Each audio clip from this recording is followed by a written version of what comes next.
Before and after a conversation I had with photographer Busola Dakolo, we had heard so many stories of other people who claimed that they had been assaulted or raped by Biodun Fatoyinbo, who is the founder of the Commonwealth of Zion Assembly.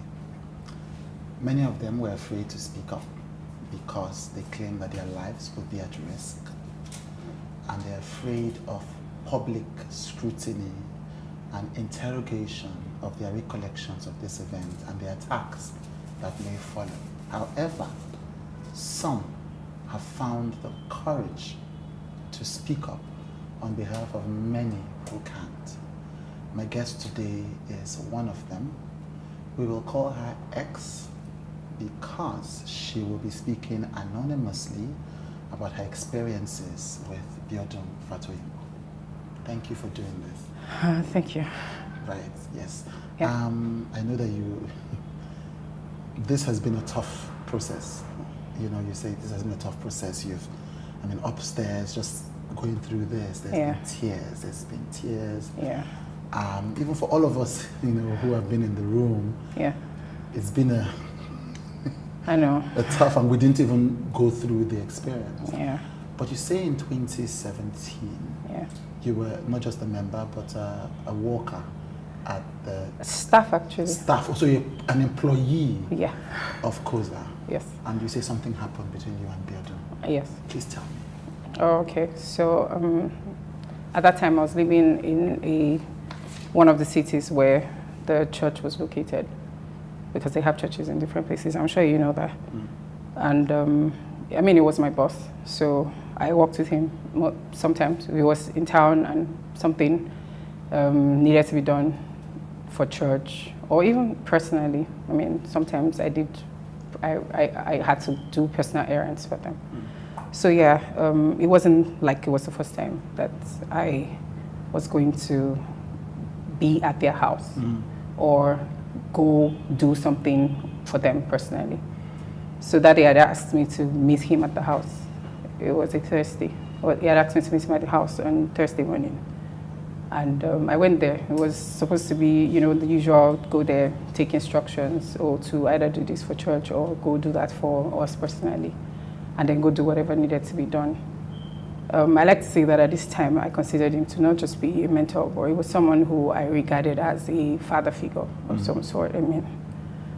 So the trust was, it was basically, it didn't seem like any red flags to me. So I had gone there that morning, and I was comfortable because I know that house. That house, it wasn't the first time I was going there. So I was there, seated on the couch, and he had started to address what he wanted to talk to me about. I think he had started by addressing something that has to do with church.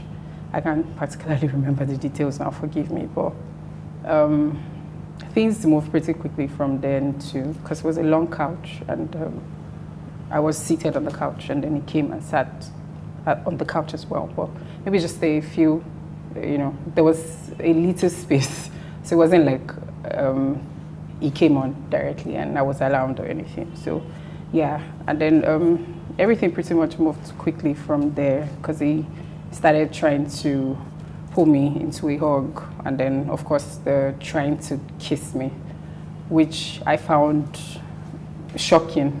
It was I don't know, maybe one of the most shocking things that I've had to experience, because I've known this man for such a long time. I'd known him not just as a mentor, but as a spiritual leader.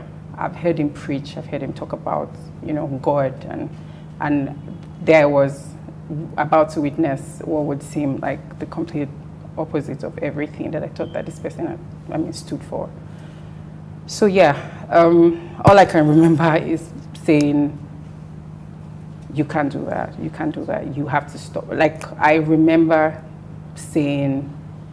telling him to stop, like, continuously, while he started going at my, because I had this navy blue high-waist trouser on, I can never forget. So that happened, and he started to take that off, and then I remember trying to fight him off, it was a couch. There was, I don't know, even if there was anything that I could grab, I don't know if I thought to grab anything, to be honest. Maybe I was too shocked, maybe, I don't know. I remember I kept on asking him to stop, and that he just kept going. And then, I mean, he had taken off my button, and then my zipper was down, and then my trouser was down. And then he had one hand, you know, holding me back to the couch, and then another hand, like, right up in my pants. I think at that point, I pretty much just knew what was about to happen. And I don't know, for someone who maybe had to fight off a lot of, I'd had to fight from maybe when I was a teenager. I've had to maybe fight sexual abuse on some level or the other. I mean, that's what women practically do. I just felt like I had put myself in this place.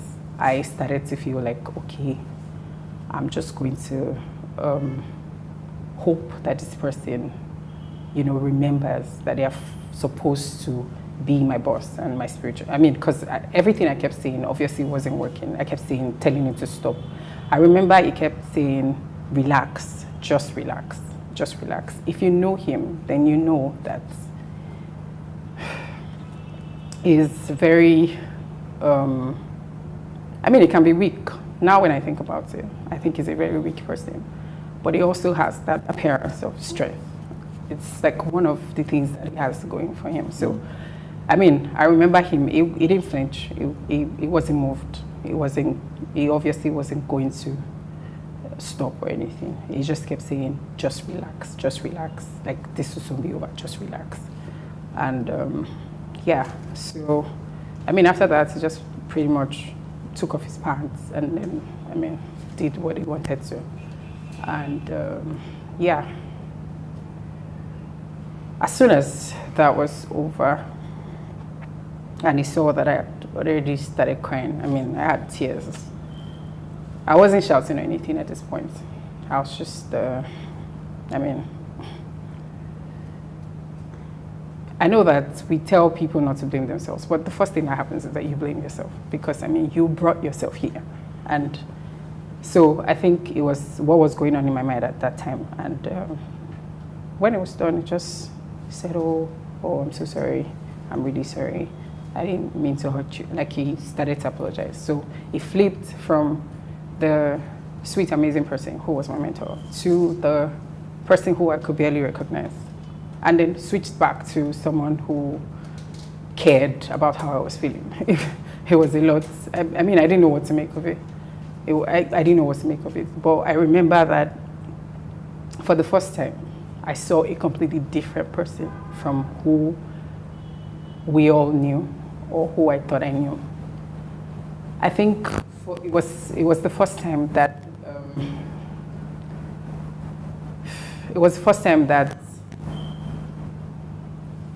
I saw him as someone who just only showed you what he wanted you to see. So with him, what you see is not what you get. Why I say that is because when you meet him, or if you have any form of interactions with him, maybe as someone who works with him or as someone who attends the church, who you see is that charismatic leader type person who is always telling you to, you know, aim and aspire. I mean, go out and do amazing things. It's the one who is always, you know, trying to appear that like someone who not just understands the word, but does the word. But the person I met that day was different. It was a completely different person. And even though he apologized, I think I left that place vowing to myself to never speak about it. I mean, I just felt like, oh, maybe if I don't talk about it, it will go away. Maybe if I never have to, if I never face it, then maybe it will just, you know, magically disappear. Maybe I won't have to deal with it. Maybe I won't have to talk about it. Maybe I won't have to think about it. So, I mean, after that time, of course he went back to Nigeria because it wasn't in Nigeria. I wasn't in Nigeria at that time. He went back to Nigeria and everything just went on like normal. I still had to work. So I still had to show up to work every day and act like everything was fine. I still had to, you know, do things for church, despite the fact that I no longer felt like I belonged there. Heck, I already started feeling like I'm not even sure if God is really who we think He is. So, yeah, pretty much. I'm sorry.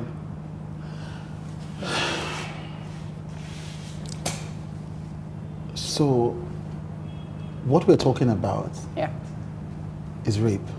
That's what it is. I didn't go there to have sex with him. I didn't ask to have sex with him. I told him to stop on countless occasions. Yes, you told me, yes. Yes. It was not, there was no consent. I didn't give my consent. And I feel like that has to be clearly stated. Yeah. I didn't give my consent. I didn't go there to have sex with him. I didn't come on to him. As a matter of fact, I never saw him as anything other than my pastor, a mentor. Yeah, so I didn't go there to have sex with him. I didn't go there to, yeah. And he pinned you down, you know, as you were saying. Like, Yeah. this was, and I'm sorry to go through these things, because these are terrible experiences. But it's important for people to, I think, understand how these things happen. So first and foremost, you were in this situation where you couldn't even leave. You were working for him. You were in the house. You were alone, and you had made it clear. You know, not that it would have mattered, but you had made it clear. Stop. Yeah. And you had tried physically to get him to stop. Yeah. But he didn't stop. No, he didn't. He just told you to relax. Yeah. He just kept saying, relax, relax. This was, I mean, I remember him saying, relax. This was me over. Relax. Yeah.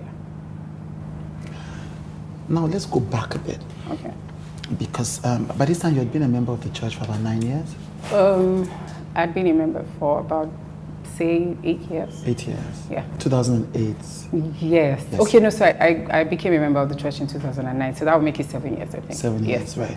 Yeah. And you say that you were just in the music, you were in the music ministry of the church. Yeah, so I mean, I joined in 2009, and a few months after, I joined I think it was July, and a few months after that, I joined the music team. There was only one music team at the time anyway. It was Avalanche. And this was in Abuja? Yeah. The church was in Abuja, yes. Yes. So this was the only music team at the time, Avalanche, and that's the one I was in.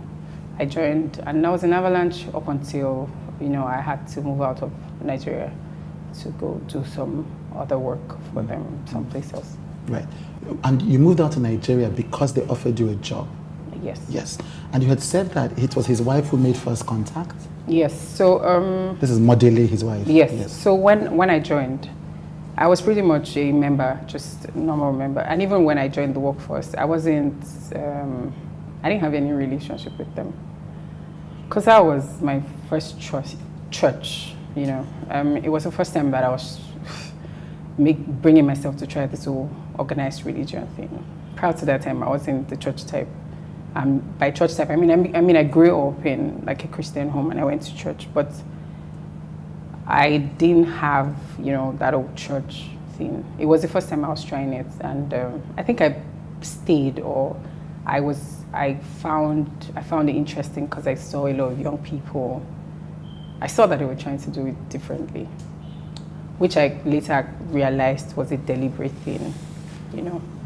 I feel like it's really important to say that everything that is done in that place is really deliberate. They're very deliberate, from how they make you see the excellence, the attention to detail. Yeah, maybe not so excellent, but you know what I mean.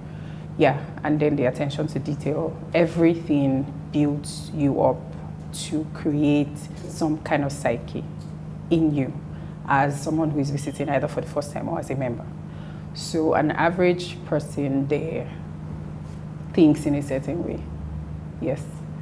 So yeah, I'd been in that church for maybe like almost 5 years, and I didn't have any personal relationship with them. I mean, they knew, they were aware of me because of course I was in the music group. So, and they, at least if there's anybody that pastors know, they know people in music group. Yeah. So But sometime in 2015 was when I started to, get that whole feeling of being brought close, and it was from his wife, Modeli. Yeah, so she would have someone call me to come over to the house to maybe do something for her.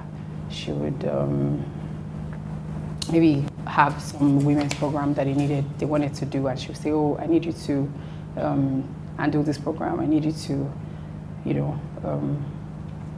and then it moved from that to me helping them take care of their son, the last one, Ephraim. So I would take him out. She would just, have me take him out on Sunday evenings. Sometimes we'll just go to someplace in Abuja, just take him, hang out, and then take him back home. So that's how we started. Now, if you know them, you would also know that they are very controlled about who they allow access to their kids. They actually do not allow people access their kids. So even as a member, you don't have access to their kids. Yeah, so if you had access to their kids, if they had access to the family, they wanted you to come in. Yeah, I needed to say that because I needed to let you see how deliberate every single decision or every single thing. So when they bring you close, there's always a reason why. If they bring you in, it's because they brought you in. It's not because it was something that you had to do. Yeah, so I quickly went from that to tutoring the other kids. Yeah. She knew that I was, good with them. She knew that I liked to hang around them. She knew that I was good with them. So yeah, I would go to the house, tutor them, I'll take them out, we'll hang out. And yeah, so pretty much that was how it all started until she made me an offer to go to some other country where they were going to be in school at. So they were schooling, somewhere outside Nigeria. So at this time, you had been working with them for how long now? So I had not started working with them. So we're just helping them. Yeah. This seems like a very familiar pattern because I've heard this before from all the stories that we've encountered. Okay. So you had been helping them domestically for how long? So they offered to go to travel for the kids. Came in 2016. So I had been involved with them maybe for like an entire year. An entire year. Yeah. And then they made you an offer for a job in another country. Yeah. So tell us about that. Yes. So yes, and so that I think that's another thing. They bring you close enough to see what your interests are, what the things that matter to you are. I think in my case, the kids were like a motivation to get me to take that job. And I think that she sort of knew, because she knew how important they were to me. And it's pretty simple. I think it's the fact that I believed in their vision at that time. I also believed that they were onto something that was, revolutionary. So I was sold out on it, on that vision, which is, whatever it is, I can't remember. Yeah, so caring for their kids felt to me like caring for them. I did it because it was just something that felt like, it felt like something that I was doing for myself. I don't know if that makes any sense, but yeah. So she made me that offer and said, "Oh, so yeah, we know that you want to do other things." And she knew that I wanted to do other things at the time, and she knew that I could do those other things anywhere outside here. So she said, "Oh, since you wanted to do other things anyway, and you can pretty much do it from there, why don't you just go help us? Be there, since we can't be there and be here at the same time. So why don't you go with them and then help us with them, be there, at least their legal guardian while we're not there." So yeah, that's how. So I took the job, and that's how I moved. Yes. Something strikes me. You talk about Modele and Biodun as they. It's one unit. Yeah. So the naive me, like some 4 maybe even 3 years ago, or maybe even maybe say 2 years ago, would not would refer to them as they in this sense, because I would think, oh, maybe she's not in on these things, or maybe she doesn't know, or, but I think that I have had a lot of personal encounters with them both, enough to know that they kind of are a unit. I don't think that she's unaware. I don't think she's unaware. As a matter of fact, I'm willing to bet money on the fact that she's not unaware. She's, I don't think it's a coincidence that she was the one who pulled me in. Of course, it took me a lot of time to realize that all that time it was grooming. I didn't know that that's what it was. I wish I knew that that's what it was. I mean, I'm not even proud to say that that's what it was, but that's what it was, yeah. But she is the one who made that happen. Because if that came from him, it would probably have raised maybe more red flag earlier on than it would have if it came from her. And I think there's a pattern there. If you ask me, I think there's a pattern there, because I think it's easier for me as a woman to feel more comfortable if you, as another woman, grant me access to your home. Yeah, because I also think that the idea to use, you know, the kids, to use being a part of, like, you know, their person, being having access to their personal space and their kids, was also a deliberate attempt, because nothing says I trust you like you can watch my kids. I mean, if I can watch your kids, then you must really trust me. And what that says also is I trust that you trust me. So I kind of like even give you trust without thinking that you need to earn it. It just naturally happens, because I mean, there's nothing that says, oh, I feel comfortable with you, I feel like I'm safe with you. They, like I said, they do not give anyone access to their kids. They don't give anyone access to their kids. So I think that the mind, the subtle, you know, mind game is, sometimes it's subtle, but it's all there, like the delicacy, just making sure that everything that you're surrounded with speaks to you in a way that they probably don't have to verbalize. Yeah. And so, and what's remarkable about this is I did have a conversation with another survivor, Okay. Busola Dakolo. Okay. And what's striking for me, and this is not even objective, is qualitatively, I do remember, you know, how affectionately she spoke about Shindara, Yeah. who is, I think, their first child. I think they're amazing. Yes, and you know, and I'm sorry, I apologize to Shindara that because they brought the kids into this story, Yeah. you know. So, but then I remember she would speak, even up until that moment, she would speak about these kids with affection. I'll tell you that one of the hardest things that I have to do at this interview is talk about those kids. Yeah. Yeah. And that's bearing in mind what I've had to go through. So even after what you've had to go through, Yeah. you're still thinking about these kids. Yeah, because I don't think that anyone deserves to have to be introduced to something like this when you didn't ask for it. Yeah. Yeah. So, and I mean, I'm not surprised that, you know, she would talk about Shindara with such affection. I'm not, I mean, they are amazing. Their kids are amazing. That's, I mean, that's what I would say. Yeah. Okay, so when, so the second part of it is for me that apart from the kids part of it, it's also the idea that also when Busola spoke with me, Busola mentioned that same pattern of inviting young women in the church to come, and this was in Ilorin, not Abuja. Yeah. And this was at the beginning of the church, to come over to the house and help with stuff. It's chillingly similar. Okay. And Busola wasn't certain, because again, at this time, she was 16 or 17. Yeah.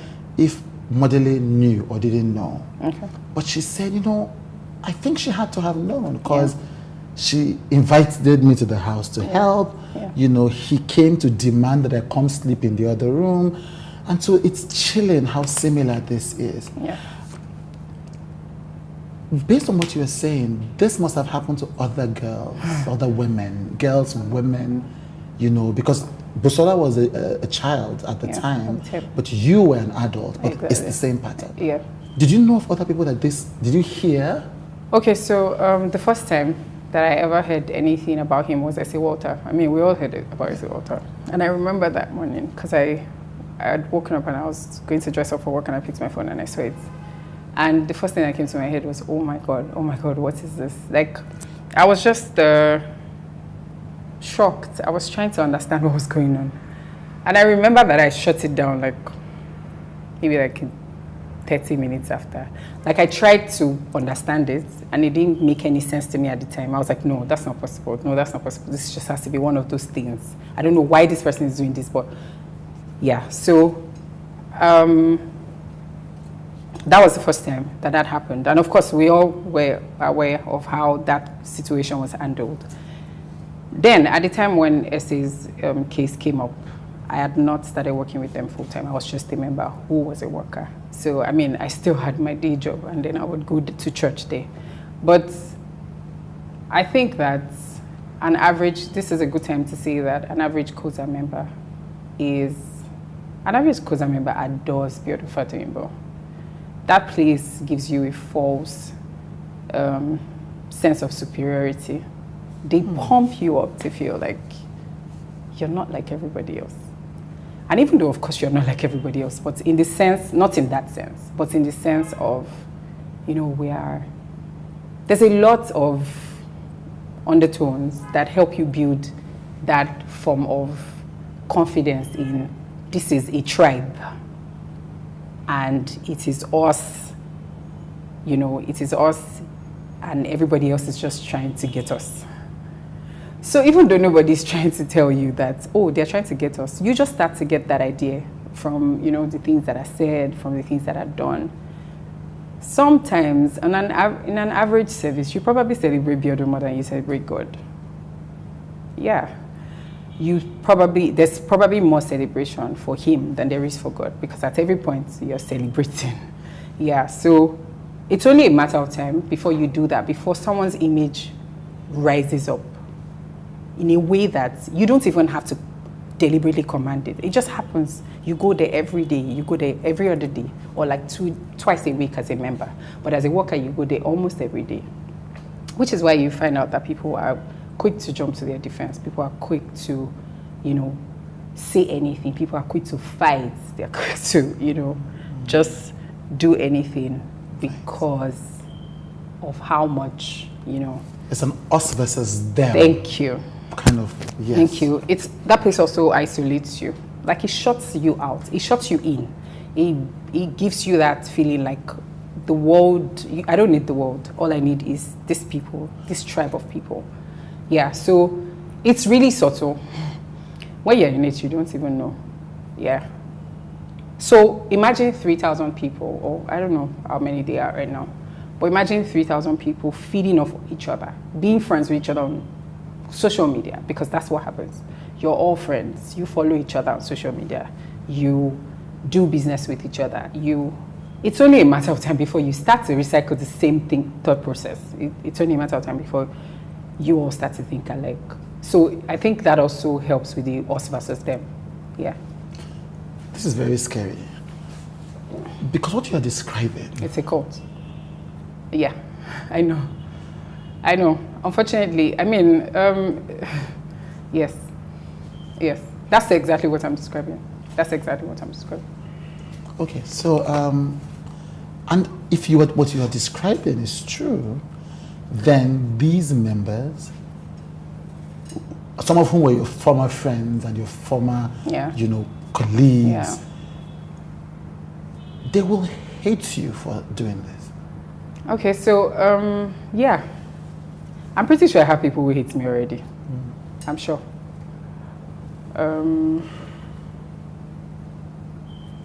I think really there's really nothing that you can do sometimes about this kind of things. I hate that I've had to let people go. I hate that I've had to lose, some people who at some point in my life were amazing people and I had, great relationships with. But the truth is, when you're on the inside, it's different from when you're looking from the outside in. There are a lot of things I see differently now because I've had time to be on the out and I see for what it really is. But again, when you're in there, it's like drinking some form of Kool-Aid, right? We're all mad people to them. They think we're raving mad. Like, what is wrong with you? Who is we? That's the general public. Yeah, right now. Because I remember the way they see the general public, it's like you guys are mad. No, like I'm talking about right now. Right. Yeah, everything going on. Right. Yes. Right. They're like. Right. Yeah. So like when the crisis hits, when they when a crisis about their pastor there. When a crisis hits, their standard go-to mode is, what is wrong with people? Why can't they just let us be great? Because Biodun tells them God is about to do something and the devil knows and the devil doesn't want it to happen. Yes, and this happens every time. So with Esewota, it was because, we wanted to move into this big auditorium and the devil didn't want us to move in. So Esewota had to come and there will always be something. There will always be something the devil is trying to stop. There will always be something and unfortunately, that sells because, it's religion. Yeah. Okay. So this incident happens. Yeah. In this other country, in his apartment. Yes. And when he finishes, what happens? What does he say to you? What does he do? He says he's sorry. He didn't mean to hurt me. It was, he just apologized. He kept apologizing, said how sorry he was. I was honestly more interested in just getting the hell out of there. Yeah. So, yeah, that was it. Okay. That was it. After that time, I still had to work with him. I still had to work because, it was work. And especially when you keep this kind of thing to yourself, if you don't tell anyone, it means you can't act anyhow. You have to find a way to still act like life is normal, even if it's not. So you still go around doing, whatever it is that you do normally. So it took a while. It took a while. That happened, I think in the last quarter of 2017, September, I think it was. September, yeah. And I still stayed till July of the year after, which is, so I think it kind of helped that I was in Nigeria and I didn't have to see him or have anything to do with him personally. But all that time, I already had a disconnect. I was present, but I wasn't mentally present. So I was just there more out of, this is what I committed to. This is what everybody expects me to be doing at this time. And yeah, so yes. It's what I want to push in. It's what I want to push in to, which is abuse of power, as separate from rape, because there are two things happening here. Yeah. And it's also something because I don't think that men understand this. I certainly didn't understand it until many years ago. I think he definitely understands it. Right, you think I'm not even saying, I'm saying that people who are listening to this story need to understand. And as a person who has power myself, and just going back and looking at past things, I think people need to have the compassion and empathy to understand what happens to a victim of this. That if this happens, and this you are almost caged. Because you are his employee, he's your spiritual father. Exactly. You're stuck in another country. That was the hardest part.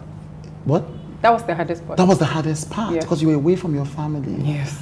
And so, even if there wasn't a rape, this was an incredibly agonizing space to be in. Yeah.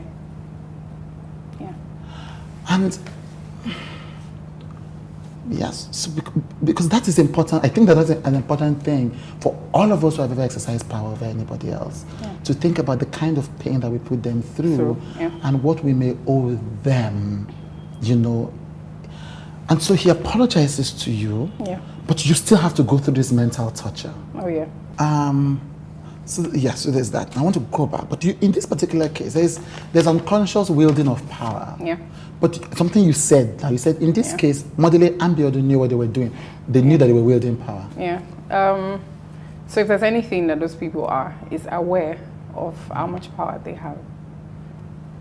I think that it's important to note in this conversation that if you're looking for people who are unaware of the power they have, Biodun and Modele are not the people that you're looking for. Yeah. They are aware. They're aware. They know how much people adore them. They know how important they are to people. They know how weighty their words are. Yes. And I think they exploit that. Right. Yes. I think they feed on it. I think they channel it and use it. Yes. I think so. It does. So something else, of course, because before when I was introduced to this alleged racket, there are so many stories of so many people. Yeah. So many. Yeah. But then we only ever in public heard S.A. Walter's story, which was even just, which was centered on adultery. Exactly. And then this year, you know, because of Timi Dakolo's outburst a few months ago, if this has been happening for so long to so many people, in so many ways, for 20 years, you know, and people have been afraid to speak out, then it makes sense what you were saying, that they've created an atmosphere of insecurity that stops people from speaking out. Yeah, and I think it's also that thing where there's a culture of silence in church. There's, I mean, we all want to appear a certain way. Nobody wants to appear out of line, right? There's a lot of judgment that goes on in there, even though it's supposed to be the safest place. But it's not a safe place. It's not safe. I mean, it's supposed to be safe, but it's not. So how do I walk up to you and say, oh, guess what? Yesterday, Pastor raped me. How do you even begin to form that conversation? I had friends in that system who I didn't say anything to about this until just a couple of months ago. And the reason why I eventually told them, two reasons actually, was because I was done feeling like that was something that I did to myself, because I didn't do that to myself. I was done feeling like I did something wrong by trusting someone, by serving them with, I mean, I served there. I did it like wholeheartedly. And it's not even something that is hidden. An average Coza person who was there when I was there would tell you that this was like one of these people's major people, right? So I'm not just some girl who, you know, would come whenever she would come to church whenever she felt like and then not come. I was a committed person. I didn't feel like I deserved that. That's one. Two, I also felt like, you know, it wasn't going to go away. Every other day I saw something on social media that would remind me. So the anxiety attacks, everything. I mean, I would wake up in the morning and it would be an amazing day. I would be ready to take it on and just do stuff. And next thing I know, Timi Dakolo is trending on Twitter and people are coming up with all kinds of takes and I'm back exactly where I started. Yeah, so I think all of that finally made me realize that this isn't going to go anywhere. I mean, if there was anything I needed to do was to speak to the people that I believed cared about me, about it. So I called my friends for the first time like 3 months ago. I said, you guys, I need to tell you something. It was a conference call because I couldn't bear to do it one after the other. So I put them on a conference call and I said, so this happened. And this is how it happened. And this is where it happened. Yeah, so it took me a lot of, I don't know, courage to do that. But I could also only do that with my friends because I trusted that I mean, because of our history and how much we had been through together, I trusted that, you know, they would be able to be there for me on days that I could not be there for myself. Yeah. But now talk about an average person. Come to talk about it, like I'm doing this anonymously. That's telling. I mean, I want to be the girl who is bold and, you know, just say, oh, you know, guess, just put my face on. Yeah, but there's just so much that you have to contend with. You have to contend with people doubting your story, people asking you questions, people even questioning the validity of the story that you have. You also have to deal with church folk who would rather believe a pastor who cannot, you know, keep it in his pants than a church member. They would rather believe him. It's just blissful ignorance. It's safer that way. It's easier because then they don't have to question anything else. Nobody wants to question anything. Nobody wants to question anything. You don't want to, you know, you don't want to believe that everything you believed or that someone that you've is a lie or it has been. So you rather just lie to yourself. You rather just look the other way than believe something that makes you question. So yeah, I think it's all of that that makes it really hard for people. There are a lot of people, I'm sure. And how I'm sure is initially, when it happened to me, I felt like, oh, this was just a me thing. And then I saw Timi's post and then I made a connection and I'm like, okay, so wait, this is not a me thing. This is a normal thing for him. But this is not even just with adults. This is with teenagers as well. So, I mean, that was already like okay, what is going on here? And then, yeah. It's good that you mentioned Timi's post and all of that, because I think that's as you tell it, that was the first time you ever heard from Biodun himself about something with Timi's wife, Busola. Yeah, so I'll tell you what, in early 2018, I think it was Timi, I didn't even follow him on Instagram at the time. And apparently he had gone and made a post about some Abuja pastor that everybody had respect for, but was abusing teenage girls. No, this was in 2018, I think. 2018. Early 2018, yeah. So apparently Timi had made a post and he had said something about an Abuja pastor who people looked up to but was abusing young girls. I had not seen that post because I don't follow him on Instagram. I didn't follow him at the time, I do now. My friend called me and said, hey, what's up? I was like, oh, I'm good. She called me from Nigeria. And she said, oh, what's going on? I said, I don't get it. She said, oh, because Pastor has been trying to get your number. He just called me to ask for your number. So I was like, oh, okay. I didn't tell her anything about what happened. So this is her still assuming that everything was fine and he was my boss and, so she just said, oh, he was just asking me about you and saying, oh, he doesn't have your number anymore and he asked me to send him your number. So I just sent it to him. And then maybe like 5-10 minutes after that, he calls me. I think he called from Colorado or something. It was in some country in America. I think Colorado it was, because my phone has that thing where, someone calls you and you don't have the number, but it shows. Yeah, so as soon as I picked up, he said, hi. I was like, who is this? And he said, this is Pastor Biodun. I was like, oh, okay. Good afternoon, sir. And he said, how are you? I said, I'm fine. And he said, I know you're angry with me. So for me, that was shocking. I'm like, okay. Like, you don't call someone randomly out of the blue and say, I know you're angry with me. One, you're my boss. And if there's anything I'd spent months, without any form of communication. So I knew that there had to be a reason he was calling. And he said, he started to apologize all over again, which was weird. That he just wanted to say sorry. He knows that, he knows that what he did was really bad. He just wanted to say that he was really sorry. And that he wanted me to know that whatever his actions had been or whatever his actions were, his heart was, I don't know, those were his exact words. I don't know how, but yeah, but that, oh, I just want you to know my heart. Those were his exact words. I just want you to know my heart. I'm really sorry, yada, yada, yada. We went from that conversation because I just kept saying, I'm fine, I'm fine. And then we went from that conversation to something about work, which was also, how is this going? How is that going? So we wrapped it up on work. That conversation, we wrapped it up on work. Yeah. But as soon as that call was over, I heard about the whole Timmy had gone online.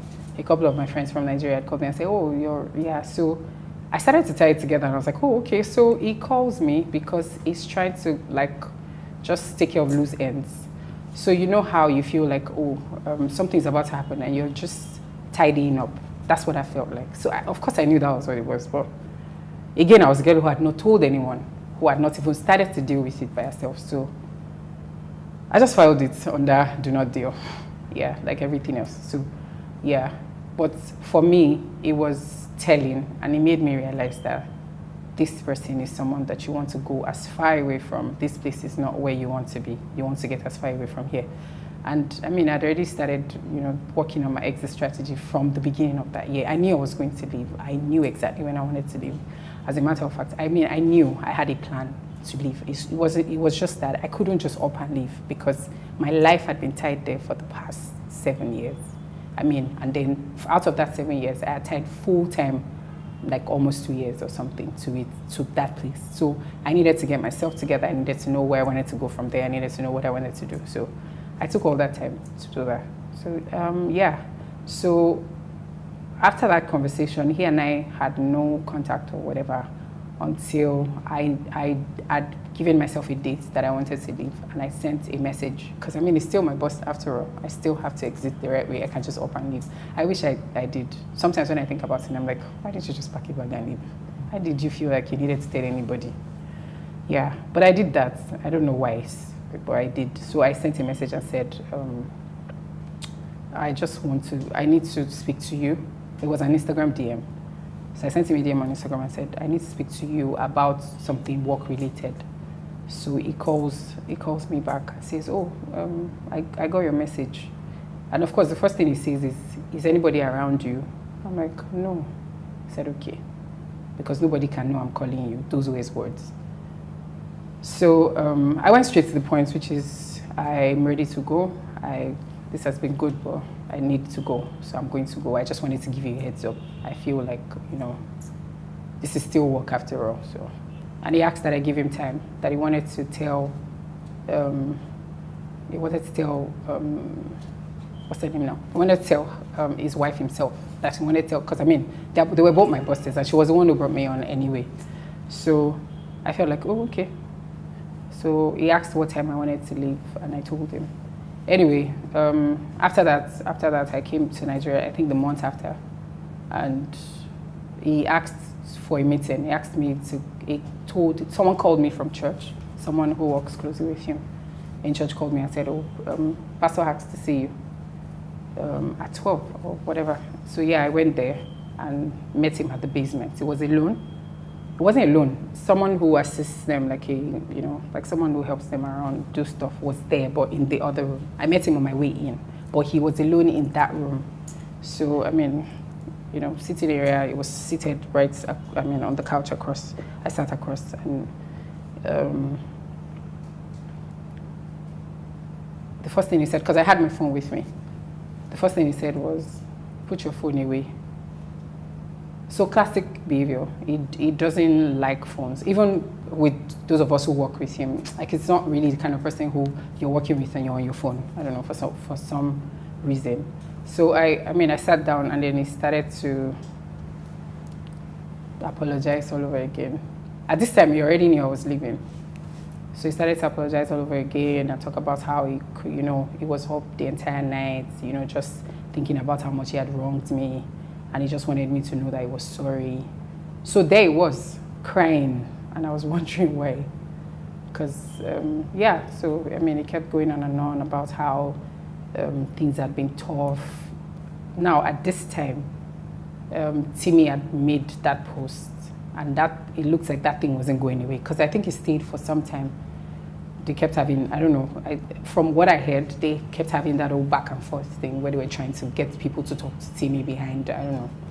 Yeah, so we started to talk about how, he knows that he's not a perfect person, but he didn't rape Busola. No, before that time, I didn't have it. I mean, I know that I know Timi Dakolo. I don't know him personally, but I know him, and then I know his wife because she's Timi Dakolo's wife. Yeah, so I don't know them. I don't know them personally. I'd also never heard anything about her up until that day. So it brings her up. I mean, out of the blue, went from apologizing to me about how he feels like he has wronged me and everything that, you know, had happened. He just wanted me to know he was really sorry. And he said they're saying that he raped Timi Dakolo's wife, but that he didn't do that. That he knew her when they were in Ilorin. He wasn't even married then, I think he said. And that she just was some girl who used to come around him a lot, you know. He painted her as fast because I think his exact words were, you know, those girls that were very grown at that time, like she came around me a lot and something happened and then people, so he painted it as we had a thing, she liked me and then I liked her back. So imagine my shock when I see that statement on just a couple of days ago. And on that statement, I'm saying, I've never raped anyone in my life, which was like the most ridiculous thing, because that's a bloody lie. And I didn't know Busola except in the capacity of a pastor. And I'm like, isn't this the same person who told me she was coming onto him? So why didn't this appear? So yeah, for me, that seemed like, because, so that means you've already told two different stories in this case. As regards, I don't know what other stories out there, but the story that I was told by him, which I didn't ask for because I had no business knowing. I mean, I just wanted to move the hell on with my life. I just wanted to get out of there. I didn't need to hear that. Yeah. So he brought it up himself. He was the one who brought Busola up. And I think that was an attempt at emotional blackmail, which is another thing he's really good at. So he sees that he's already about to lose on one end. He switches to the other end. He does it with church as well. He did it with the whole S.A. Walter thing. He appeals to your emotions. He finds a common ground. So if the common ground is, this person has known me for a long time, because he kept saying, you've known us for a long time, you've served us, you don't deserve this, you've watched my children, you've loved them as your own. Now that was him trying to find, you know, something that we could both agree on and I could be sympathetic with. Yeah. I also think he brought Busola up because he felt like maybe I was going to start tying the incidents together and start putting it together. So if there's anything he does, he's like very good at studying you and seeing how your mind works, so that he knows exactly how to, you know, act or where to place you or whatever. Yeah. So maybe somehow he must have known that, if she feels that, you know, this is not just a her thing, then maybe this will mean more to her and then she would not look the other way. So maybe that was his attempt at trying to get me to see him not as, you know, someone who lives like this on a normal day. Maybe he wanted me to just say, you're just the exception in my horrible mistake or whatever. So yeah, he did that, you know, brought her up and said how that, you know, they knew each other, she came around him. And he wasn't trying to do anything. He didn't even know that she was that young and that, you know, something happened. Yeah, so basically that's pretty much how that conversation went that day.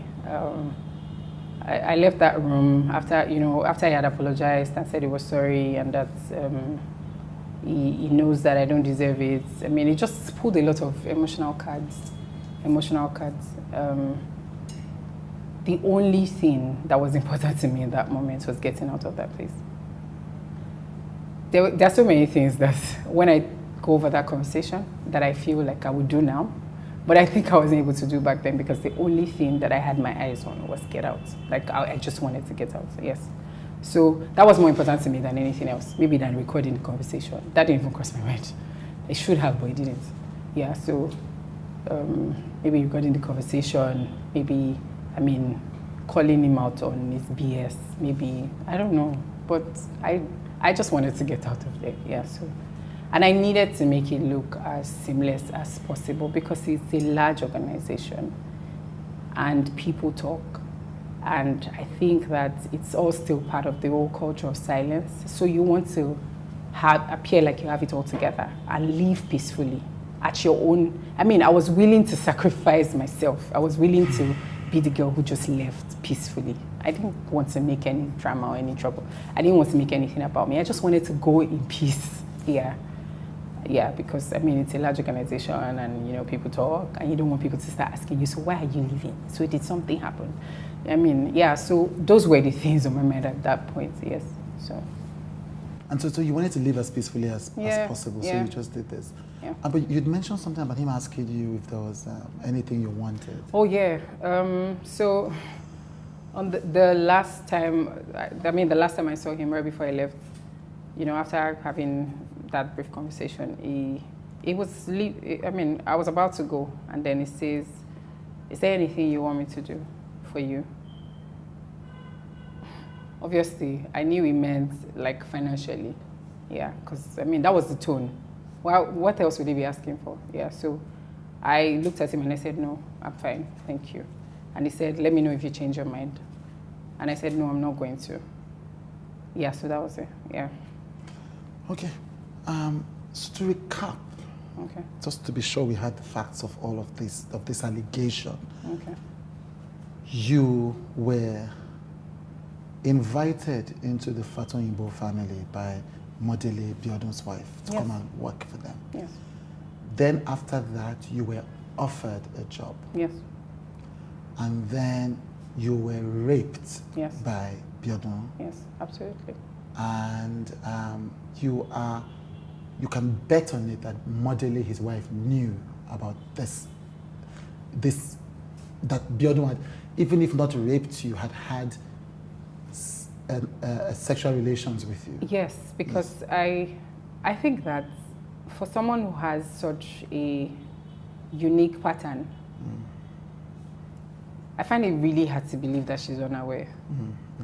I mean, if the same things keep coming up, if the same things keep reoccurring, if someone has such a big issue being around women, then you would think that the person who is like the #1 person in their lives would try to help them by at least reducing the number of women that they bring into their lives, right? I mean, that's just like... At the least, she knew that this man was having affair or sexual relations with young women. I definitely believe it. Right. I definitely believe it. With young women who considered him to be their spiritual father. I definitely believe that. That one setting. I definitely believe that. Right. And so this was, you said you were in the church. I just want to reestablish kind of the order for people who are watching and the many Nigerians and other people who may not understand what rape is and how it happens and may put all the burden on the woman, which is why many women who have told us these stories haven't come out. Yeah. So this was you joined the church in 2009. Yeah. You were invited to work for him in 2015. 2016. Yeah. 2016. Yeah. You left the church in 2018. 2018. The rape happened in 2017. Right. Now, I know, because there's also a pattern, and you mentioned this, and that's why I'm asking, that pastors know that this is happening. Of course. At the least, they know that there are allegations of rape. I think that a couple of them knows that these things are more than allegations. Right. As a matter of fact, in the last couple of days, I've seen, random people talk about how, they've always known in Ilorin, for example, and how, even back then, it wasn't such a hidden thing. I've also heard people say, he didn't come to Abuja because God asked him to come to Abuja. He came to Abuja because he was running from something in Ilorin, right? So if someone has such an history and they've done it for that long and they've made friends along the way, there's only two things that make sense. That they have friends who are that way, who they are comfortable with, or they have friends who at least know but are choosing to look the other way because touch not my anointed or whatever else that we say about these things. Yes, so I believe that people are aware. I know for a fact that some of his mentors are aware, right? I know that some of his mentors are aware. They are aware of... You worked in his office, you lived in his house, he invited you, so you know what you're saying. Exactly. So I know that some of his mentors know about, his patterns, these things. But if you go to, if you go and that extra mile to do something for your mentor, if you have a mentor and all you do is lavish them, right? With gifts and... You're talking about Biodun doing this to his mentors, who are seniors in the faith. They have this Coza 12, that's what they call them. Coza 12? Right. Yes. And Coza 12 is basically like a bunch of people who are supposed to be his mentors, right?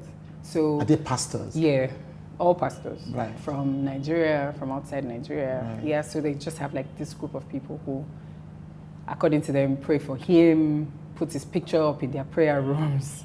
Yeah, because that's more effective, I guess. We're not accusing anybody of anything.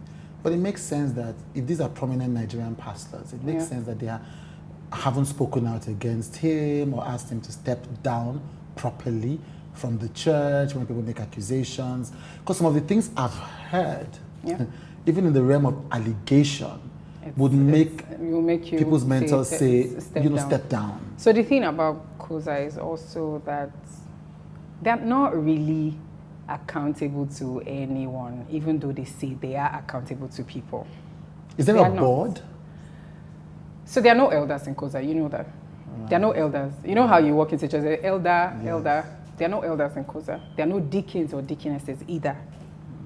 So what you have in Coza is the senior pastor, the assistant senior pastor, I think they call her. I can't remember. I've made a lot of deliberate effort to forget a lot of things about that place.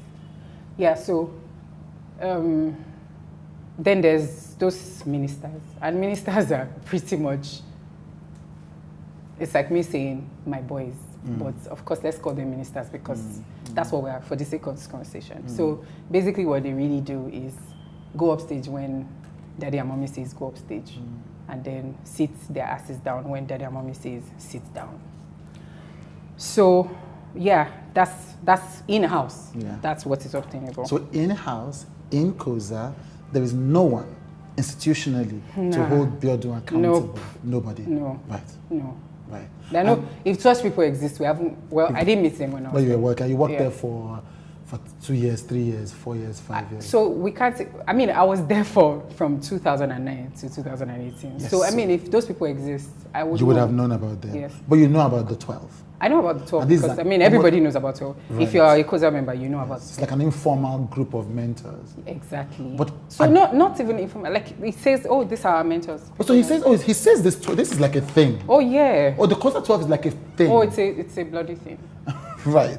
Yes. And people in the church know who these 12 are. Oh, yeah. Everybody does. But they've not taken any action as these things have been happening. Yeah. Okay.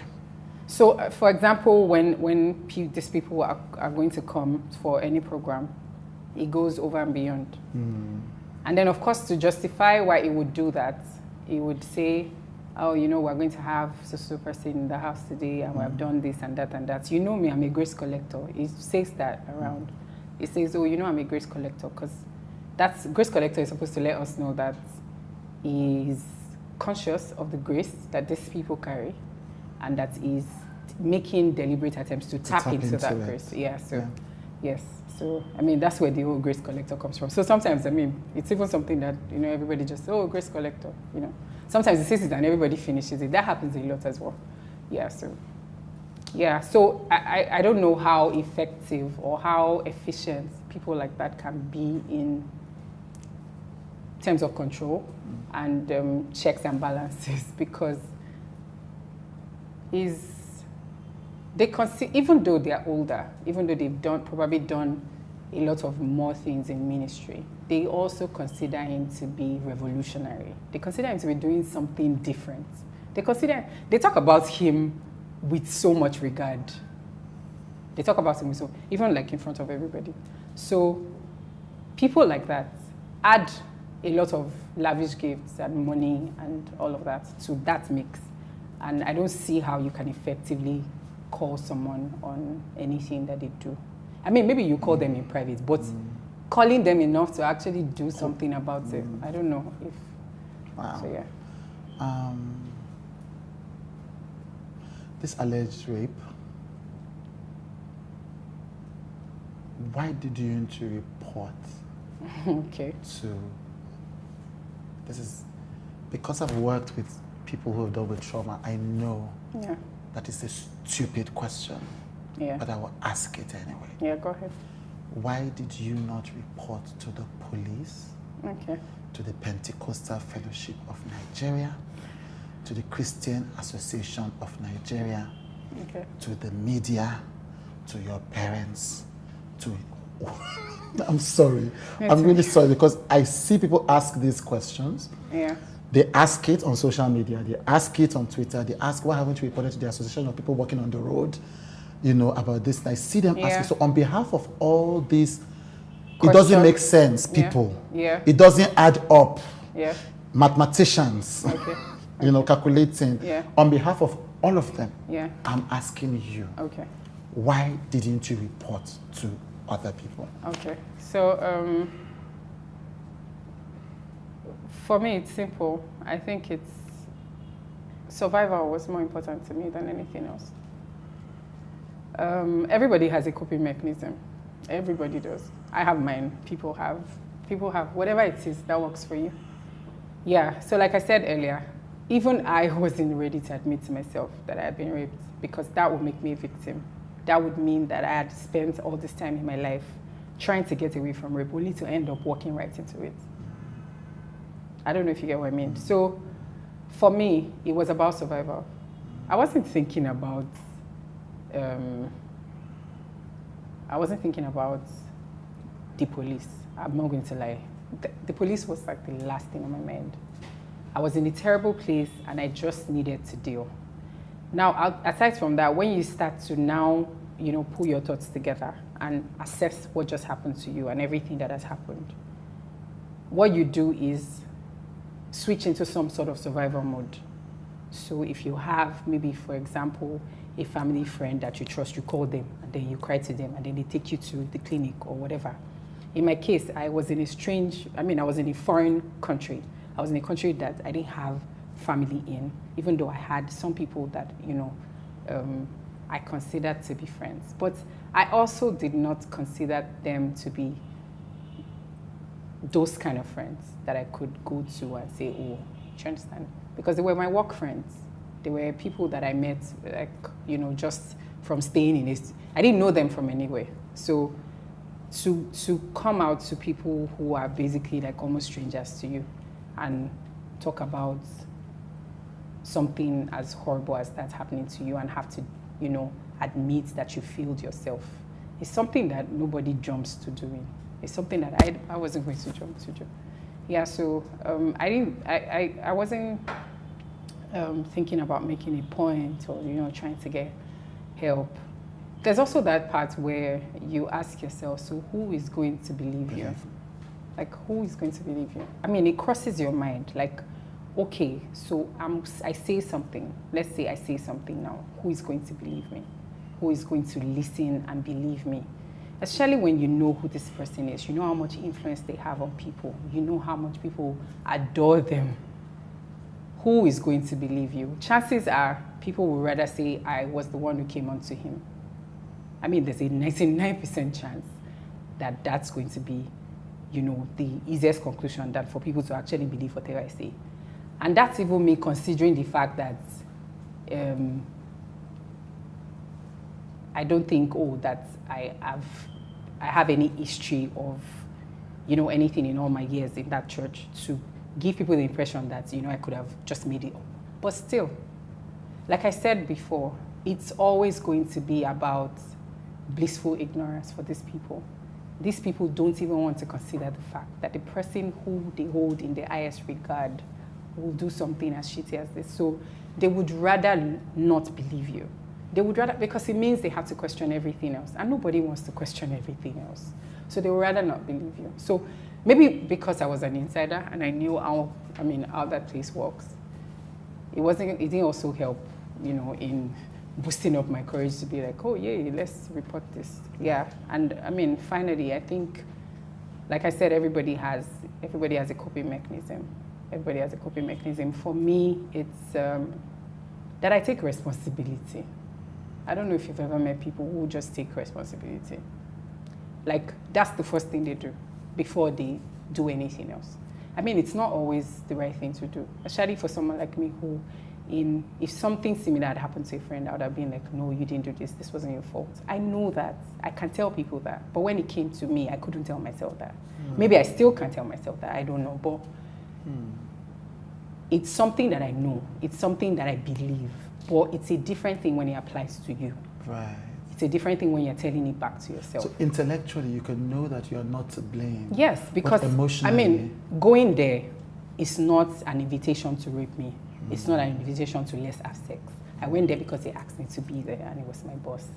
I went there because I thought we had, I thought that it was someone I trusted, so I went there.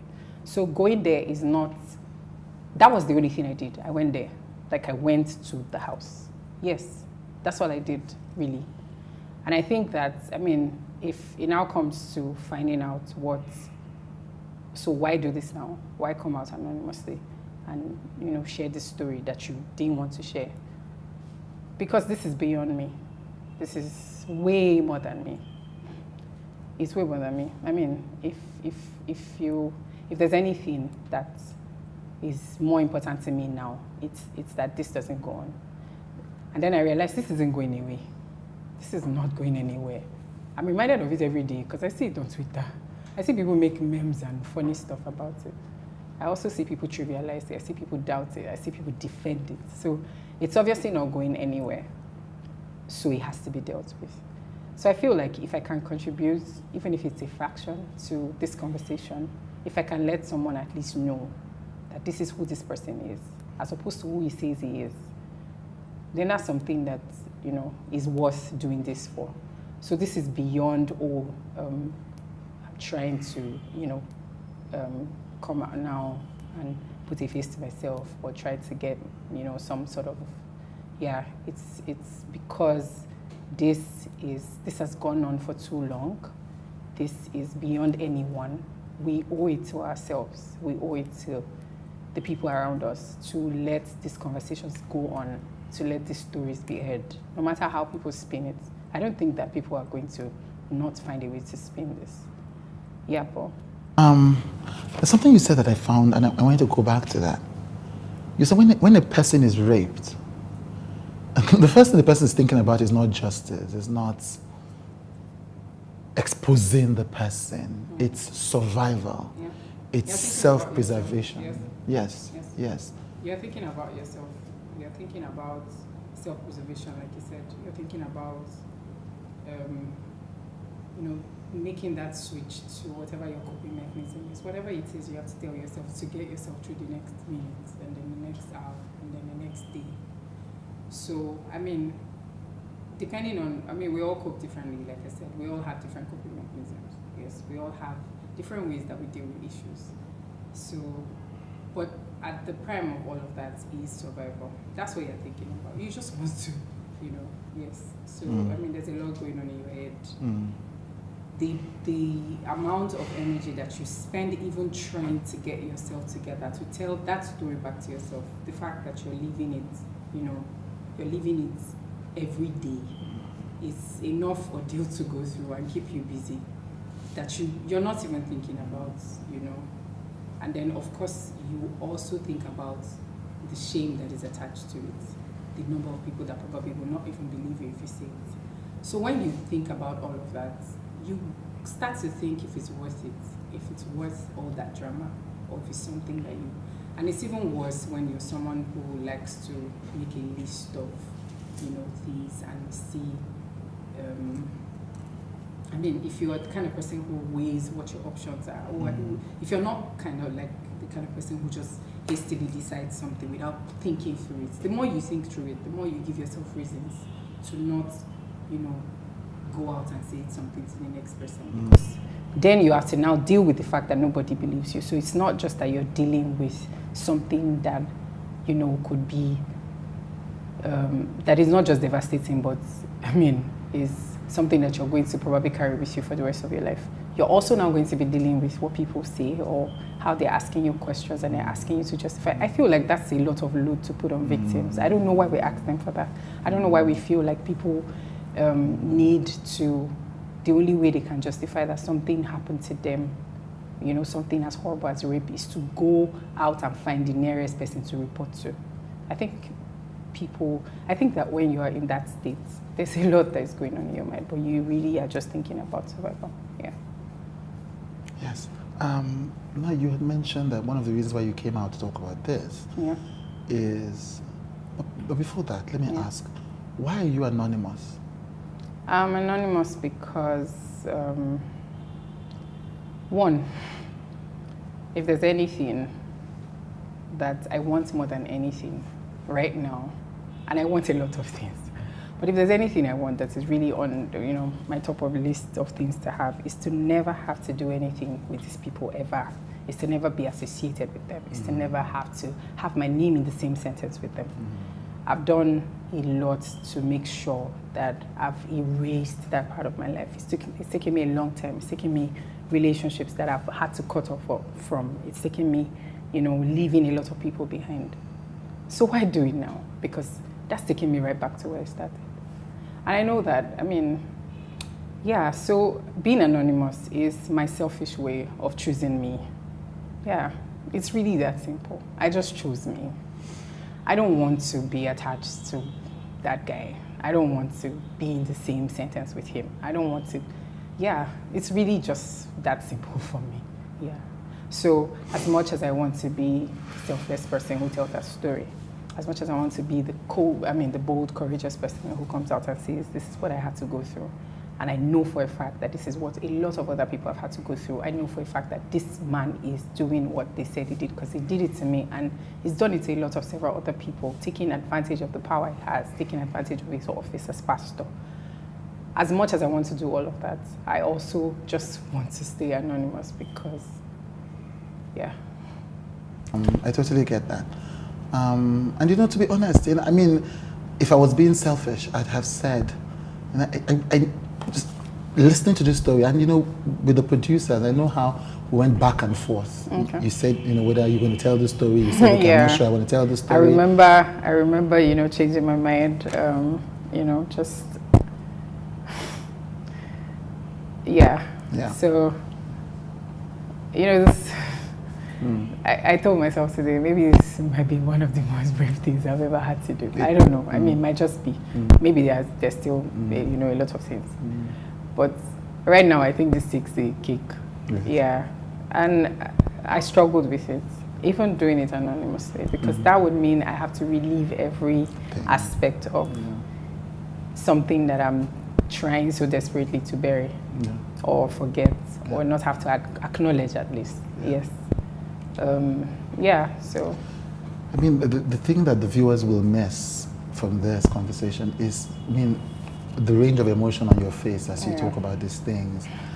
And, you know, and I will have to report it to them. Like, you know, I mean, I just see your eyes. I just see the pain, it flashes, the anger, the pain, so I know it's, yes, I know that this. I think that what makes it even more painful is the fact that you start to think about how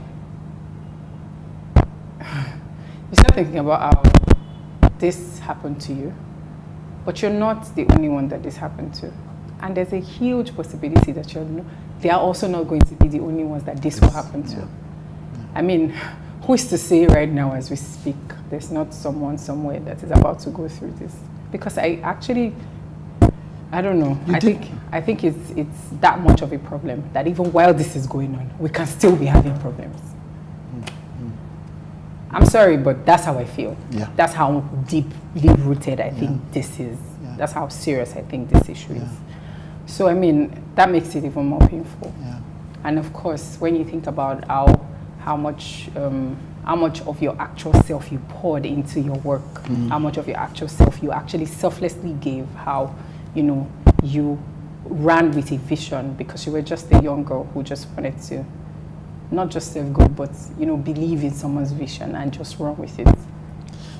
My producers, when they were recording the pre-interview with you, they mentioned something you said. For every woman who has a story about Biodun Fatoyinbo in Coza, there was a young girl being groomed, called Choice Daughter. Yeah, so I believe that strongly, and I think I included that part because I was thinking about the generation of teenagers that we have right now. I know a lot of teenagers in that place. I can actually see their faces right now. A lot of them were my friends. A lot of them were people who are so bright, amazing. They are spectacular in their different ways. And knowing who this person is, I know for a fact that something has to be done. I know that for as much as some of us are coming out to talk about this story, somewhere in there's a grooming going on. There's someone he has his eyes on, there's someone he has his sights on, there's someone he's already looking to. I don't know, it's messed up, but that's what it is. So that's why I said that. So, it's something that we can no longer just not want to deal with because we feel like it's not close to us, because I think it's going to come close enough at some point. At some point. Like how many people have to be hurt? How many teenagers have to be broken before something actually happens, before this person gets put away, before something is actually done to at least repair whatever damage is being done. So that's why I said that. I'm saying that because I know that even though now we have people who have come out to say this happened to me, there's still people who are probably, in there, not even aware of everything that's going on. And an average teenager in Coza wants to be like their pastor. And I'm not even making this shit up. It's sad, but it's the truth. They look up to him. They think he's the best thing. It's the ideal definition of who a pastor is. It's the ideal definition of who a role model is. And I'm not making this thing up, it's what it is. So does it make you now afraid that someone who could do all of these things, someone who could be this evil, is someone that children look up to? That's the part that bothers me, because it's really worrying. So there are several levels of this story. So first is they're just young women and girls who need to be protected. Exactly. Urgently. If this is true, then there's an urgent need to protect young women. Exactly. And since we cannot say that we completely, we can't say 100% that their parents are going to do it, because you can only do as much as you know. Yes. Right? Yes. Yeah.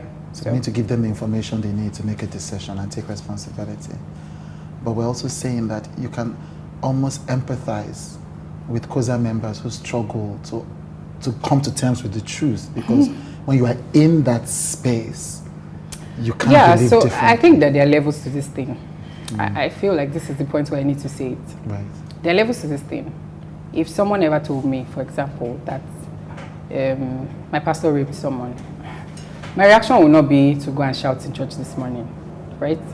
So there are levels to this thing. Right. So as much as I sympathize with them, I also, think that there's a lot of extremes. They just need to receive sense, to be honest. And I was there, and as someone who has been there at some point, I know that sometimes it's really just as simple as giving someone too much power, that they now have too much power over you. The power that he has is something that was given. He didn't, I don't think he took it as much as we gave it to him. And I'm saying we because I was there. And I see how much we revered him, how much we took everything that he said like law, and how much, a lot of subtle things were said, like, oh, the most important person in your life is the person who builds your faith, meaning he's the most important person in your life, which isn't true. That's not true. That isn't true. That can't even be true, because if we're going by the standard of the most important person who in your life is the one who builds your faith, nobody builds anyone's faith. I don't think a man builds your faith. They can try to help your faith grow, but I think that's the work of the person of the Holy Spirit, if we're being religious here. So I feel like those are the kind of things that have, led up to how fanatic people are, and how they've chosen to rather, be in that ship and just sync with it with blindfolds on, Right. because they would rather not face the truth for what it is. Right. Yes. So they have to take responsibility for their choices. It's really just that. It's really just that. And they simple. step into the if a man has been credibly accused. I mean, this has gone on for a while. For too long. Yeah. So there's a burden on the church members themselves to take responsibility for the actions they take after the stories they hear. Yeah. So I mean, I think as someone who has been in there and who is now out and can look from the outside in, if there's anything that I would say to people who are still there is everything that we do, right? Everything that you're supposed to do as a believer is supposed to be about love. I mean, it's the foundation on which everything is based. And if that's absent, then what do you have? Then what do you have? So, love empathizes. Love does not seek its own way. I mean, love is supposed to let you hear something as horrible as a rape allegation against someone who was a teenager at the time it happened. And your first response should not be to take to social media and say, I stand with daddy. I think the most ridiculous thing to do is to see that someone, no matter how much you care about, we all want to believe the best in people we care about. I cared about this person once. I believed the best in him. Until, of course, I had to find out for myself, sadly, that people are usually not who they say they are. I don't think it's any different. The same way, you know, people surprise you and they say one thing and do another thing. It's the same thing here, except that, of course, God is involved, religion is involved, so it makes it more tangled and more messed up. Yeah. And then finally, his wife, Modele, if she defends him, according to what you're saying, we shouldn't be surprised. I'm actually not surprised. Defending herself as well. I'm actually not surprised. Yeah. I mean, there's hardly anything they do that surprises me, to be honest. Right. Yes, because I think I've seen it all. Of course, except I talked to your producer and she said something and I was like, oh, okay, that's a new low. Yeah, but I feel like I can't be surprised that she supports him. And I think it's not just because, oh, that's what a wife is supposed to do. I think it's because that's their life. Wow. They both have everything to lose if that ship sinks. So it's about power, right? That's it. Right. That's it. I mean,